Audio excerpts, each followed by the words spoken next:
Hello, hello. Welcome back to Technique and Tactics Thursday. It is now 3:00, a couple minutes past maybe. And I just wanted to let you know that I am here to discuss the Access Vocal Method. And I realized last week that I had given you a really lot of information and the video was very long. So I'm going to try to keep this a lot shorter, maybe a little sweeter, and just talk about what the next letter in the word access stands for. So today's the third letter, and it is another C for coordinate. So we're going to coordinate the body. Okay. So your instrument is your whole body. Your Look, it doesn't matter if you're a singer or whatever. Your vocal apparatus is not just this, okay? It's the whole body. It's how you're physically aligned. It's how you are producing air, how the air is moving in and out of you. Singing is an aerobic exercise, I always like to say. So we have to keep all these things in mind when we are thinking about coordination, okay? When we get into the next one, that's more expanding on the actual vocal technique. But this one is going to be more about ensuring that you're physically aligned and you're not carrying tension. Okay. So your body already knows how to do all these things. We just kind of get in our own way. And I have some notes because I will forget exactly what I want to say. It's always the way it is. So we had A for awareness. We have the first C for calm the nervous system. And then this one is coordinating the body. So once we're chill and we're ready, right? Then we can kind of look at how we're setting up our instrument. If you look at a guitar or a cello or a flute or anything, right? If it's not lined up correctly, or there's a twist or a bend in the neck, or the body itself of a cello or a guitar has some warping, the sound is not going to be optimal. It will still make sound, but it's not going to be a really great or healthy sound. Same thing if you have a clarinet and it is warped, because those are made out of wood too.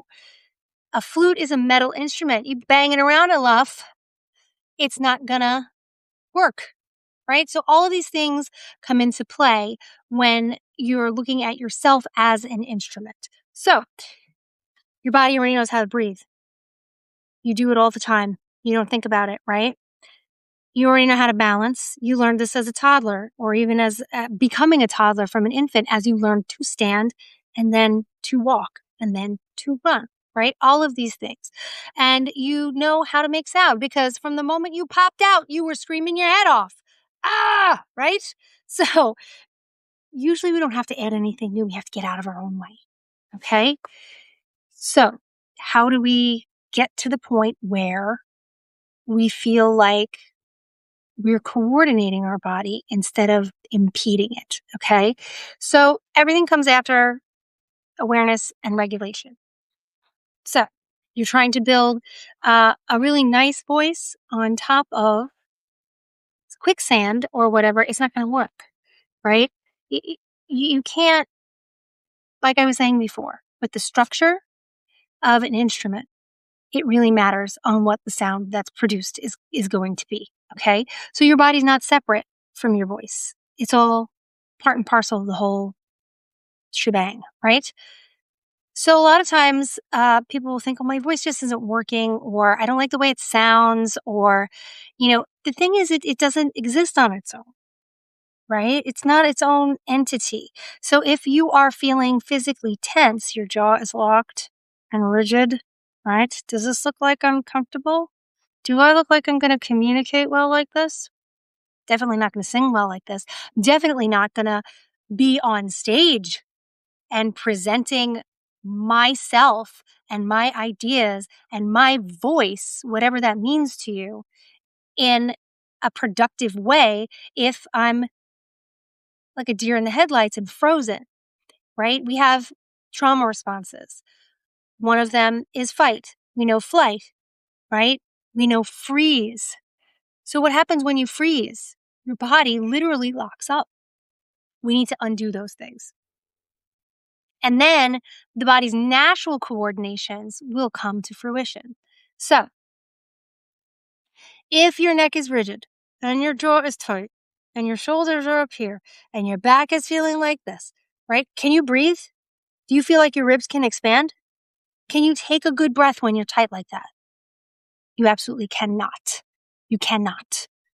Okay? So your voice is going to have a lot harder job, the actual larynx, if it's compensating for all of these things.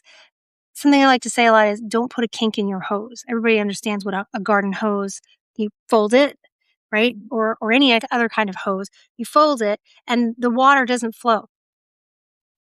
It gets a kink in it and it just doesn't work. So if you're going to put a kink in your body, in your spinal alignment, or you're too rigid, or you're too relaxed, or any of those things, you're going to have a kink in your hose and then your instrument won't work. So alignment and balanced tension. Okay. So some tensions are good because the body needs them in order to be fluid at all. It has give and take, but we don't want to feel tense or tight in that tension. It has to be a fluid tension. So even though your vocal folds are super tiny,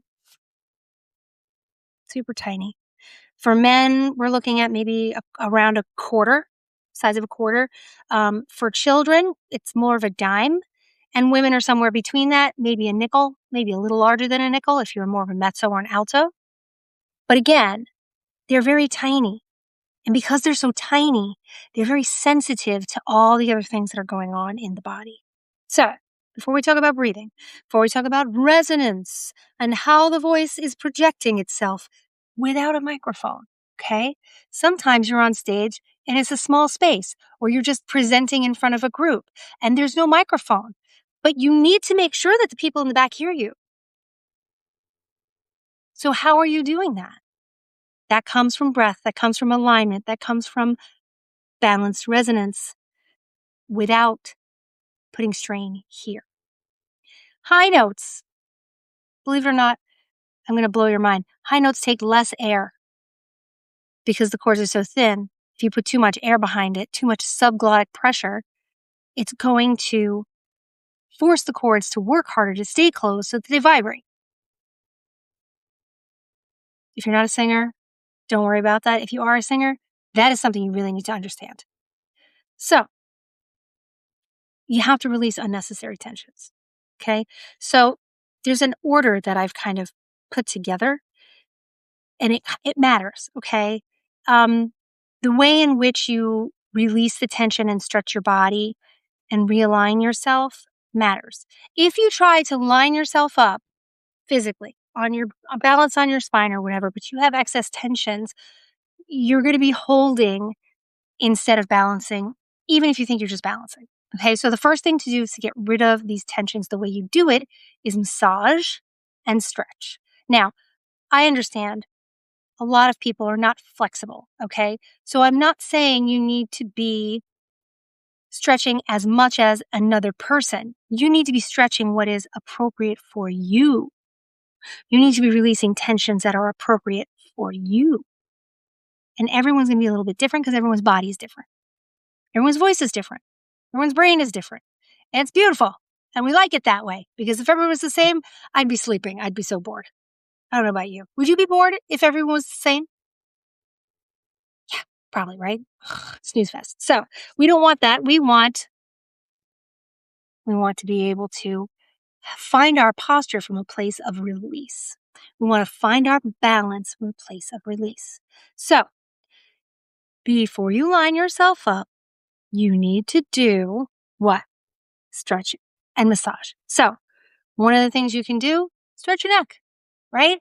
Feel like the shoulder's moving away. The shoulder's moving away. And you feel that tilt. And the thing is, when you stretch your neck, you can tilt your head to feel different areas of the neck stretching, right? You can do this. You feel it more in the front, on the side here. This is a big muscle right here. Big muscle, part of the strap system. There are 3 integrative strap muscles that connect the larynx to the collarbone. Definitely stretch. Definitely. Okay. You definitely want to be stretching. So that's one thing. There are other ways to stretch. Sometimes if I feel like this isn't enough, I'll grab my foot and I'll use my foot to pull the shoulder down. And I can feel that even more. Okay. Rolling your neck sometimes is okay. Sometimes it's not. It depends on the person. If rolling your neck is not something that's good for you, don't do it. Instead, come back to center and reposition. Come back to center, reposition. Another really good one is if you put your lower lip over your top lip, right? And then stretch, because that's going to stretch it even more. And that actually helps to release a little bit of the tongue too. Tongue, huge thing you need to stretch and release. Massage and stretch. There are methodologies for all of these things. And sometimes if you're like me and you have excess tongue tension in general, there are vocal exercises you can do that help you isolate the musculature in the larynx and around the larynx from that of the tongue, so that when you're articulating, you're not ending up having tension in here. I know. It's like an endless litany of information. I am not going to give it all to you today. So, your neck, your jaw, your tongue, massage. Massage. You can massage your forehead. Sometimes you have like a, see, when I feel this, I actually feel it in my jaw too. There's muscles that go under the jaw, up over here, and into here, the temporalis muscles. Massage your scalp if that's still tight. Your chest, your upper back, right? You want to stretch your chest open. That helps with rib cage. You can give yourself a nice big hug, grab your shoulder blades in the back, give them a pull. You can massage in between where that is, release any tension there. So many different things. You are the person who knows your body. You've already brought yourself awareness of what's going on, right? Both emotionally and physically. And you've calmed your nervous system so that now you have an overall feeling of, okay, here we go. From there, you work through the physical tension. Okay? So the physical tensions, and some of us have more than others. Some things we don't need. Some things we do need. Everybody's different. Everybody is different. I will say that until cows come home. Okay? So before I sing, I convince my body that it doesn't have to fight anymore. I let it go. No, I'm not going to sing from Frozen. You can forget it. I'm not doing that. I'm not Idina Menzel. I don't sound like Idina Menzel, and I'm not about to embarrass myself by trying to sound like Idina Menzel. Okay, so stretch your torso, reach up, open your ribs. Oh my goodness, isn't that lovely? Right? And you just feel, oh my goodness, isn't that lovely? Now, I'm saying we don't have to be hugely flexible. I'm not giving you full range of my stretch either. Okay? You definitely want to feel like you can roll down and hang and then come back up and feel a little bit more balanced. Sometimes we want to feel like our head is balanced on the AO joint and we just want to nod a little bit and do it when your eyes are closed, because sometimes your perspective and the way you're used to looking is a little bit elevated chin, which again, kink in the hose. So you want to kind of find where that space is, and you will open your eyes and go, hey, wait a minute, why does it feel like I'm looking down? You're not. This is actually good alignment. So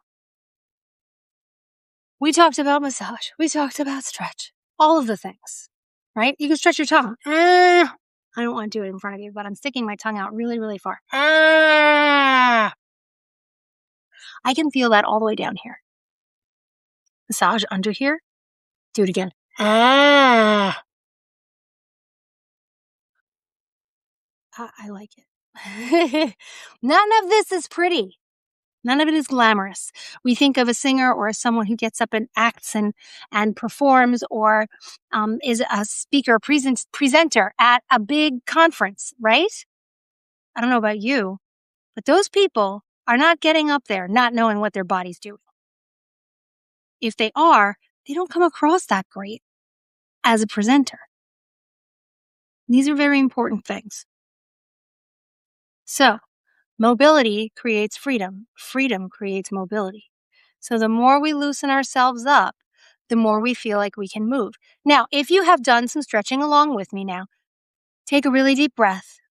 Feel like it's maybe going into your hip sockets or the low part of your back. Feel your belly expand because your diaphragm is coming down and displacing some of your organs a little bit. Your breath's not going down there. It's just your organs squishing out of the way. So, do you feel your ribs get bigger now? You can get so much more air. You can get so much more air. And then, because you have so much more air, you now get to choose how you use it and how that feeds the vocal folds and then how that comes across to everyone else, right? So if we're stiff and we're tight, which freeze, deer in the headlights. We calmed our nervous system first. And if at some point you feel like your stretching has actually caused you to get stiffer again, go back. Do a little more humming. Maybe stretch and hum at the same time. That's a thought, isn't it?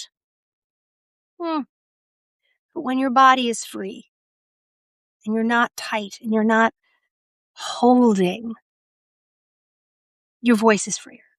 It just is. Because then the little tiny muscles in there, remember, we're talking like this much, right? All the tiny little things in there, they can work the natural coordination that they are designed to do effortlessly and without thought and without you having to worry about it. Okay? So all of this goes into whatever it is that you want to have your voice do for you. Okay? It's not exaggerated, but it is easy. And it's not minimized, but it is responsive. It's responsive to the breath. It's responsive to the step you want to take when you cross the stage. Nothing locks up on you when you've taken care of these things first. Okay? Now that you're all like loosey-goosey, right, and you want to find your actual optimal position as far as your spine and your balance go, I definitely recommend two things. If you have time, lay down on the floor, on your back, semi-supine, feet flat on the floor, knees pointing to the ceiling, head underneath maybe a book about an inch, maybe an inch and a half. Everyone needs a different level. What this does is it lengthens and flattens the spine out. Very often we have sort of an S curve in our spine, and I don't mean like a scoliosis one. I mean like the one that is this way, where you can see the cervical spine, right? And then you could have a thoracic spine curved like this, and then the lumbar spine would be arched. I am over exaggerating, okay? Everyone has this to a degree. So what we want to do is kind of like find the most relaxed and aligned positioning of the spine so that literally your shoulders just kind of hang off of it. And your legs feel like you have all this space between your hip sockets. And everything becomes freer and your muscles are not grabbing to move, but rather catching you as you balance and fall. This is something very, very specific to what's called Alexander technique. Okay. Alexander was a guy who had a lot of physical issues at one point, and he discovered that if he was undoing these tensions and relying more on balance and alignment, everything else freed up. And let me tell you, the voice is one of those things. Anytime I've done these practices and then I've sung, I have done much better. Anytime I've done these practices and then I've gone to speak, it's been much better. Okay? You lay down on your back, on a flat surface, not a bed. I definitely should be a firm surface. You could do it on a table. I prefer to do it on the floor on a yoga mat. Whatever. Okay? When someone says, give yourself good posture, very often we end up doing this kind of militaristically stiff thing, right? You see soldiers, either in real life or in movies or whatever, and you see this very position, right? Do I look like I'm comfortable right now? Do I look like I could possibly be singing and moving with freedom? No, I don't, right? You have to be balanced. You have to be loose. Okay. That's not to say that you're so loose that you're slumped, right? So, real alignment is balance. Balance on the frame skeleton that you already have. Okay. The skeleton supports you when you're balanced so that your muscles don't have to be as involved. And because your muscles are not involved in just keeping you upright, they're freer to work on the things that matter, like moving you from place to place and moving the breath through the body, right? This is efficiency, and efficiency creates freedom. Freedom creates better singing and better use of your voice, period. Okay? So that's what I wanted to say about alignment and posture. And then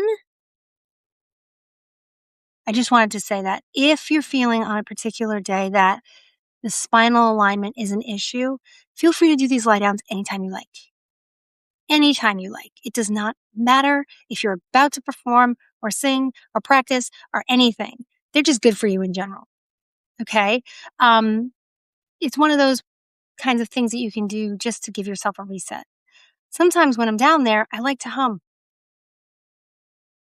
because then I can feel everything aligned and I can start to feel all of this loosening up and the resonance really coming forward as, your head is like an amphitheater or a megaphone, right? Notice the shape? This is not chance. This is why a megaphone was created in the first place, to amplify the voice. And I'm not talking about the battery powered megaphone. Okay. That's like a microphone with a thing on it. I'm talking about a megaphone that's literally like a cone. Doesn't do anything else. It's an extension of this. That's it. Okay. You're allowed to let unnecessary tension leave you. You're allowed. And as long as you're feeling your nervous system is regulated, your body will release this stuff. Okay. Now, with breath, that's like a little bit more with respect to technique stuff. And I know we used some of the breathing for nervous system regulation, the box breathing styles. Sometimes if you breathe in for 4, hold it for as long as you can, and then hiss it out even longer. Something like that will help you slow your heart rate, slow your breathing patterns. Thinking about it makes me yawn. And yawns are very relaxing too. So, once tension decreases, breathing usually improves automatically. But again, we'll get into that next time when we talk more about expanding the technique and expanding what you know about your voice and how it works together. It's kind of like coordination, but with like a little more information to it. Okay? So, let me just wrap it up and bring it all together for you. Okay? Posture is not about standing tall or sitting tall. I mean, it is, but it's not. It's really more about balancing on the frame that you have and being tension free so that you can actually find where that balance is. Okay? I'm going to read this because I really, really like the way this is put. A coordinated voice begins with a coordinated body. And when you release unnecessary tension, your body balances more naturally. When your body balances, your ribs and diaphragm move more freely and breathing becomes easier. And your voice then has the support that it's designed to have in the first place. That's coordination. That's coordinating your body to be available to feed the voice. So I hope you guys enjoyed today. And I wanted to just say next week I will be back and and we'll explore more about more physical vocal technique and how it actually can be applied to not just singers, but anybody who uses their voice for a living. All right. Have a great day. And I will see you next time. Thanks for joining me on Technique and Tactics Thursday. Bye, everybody.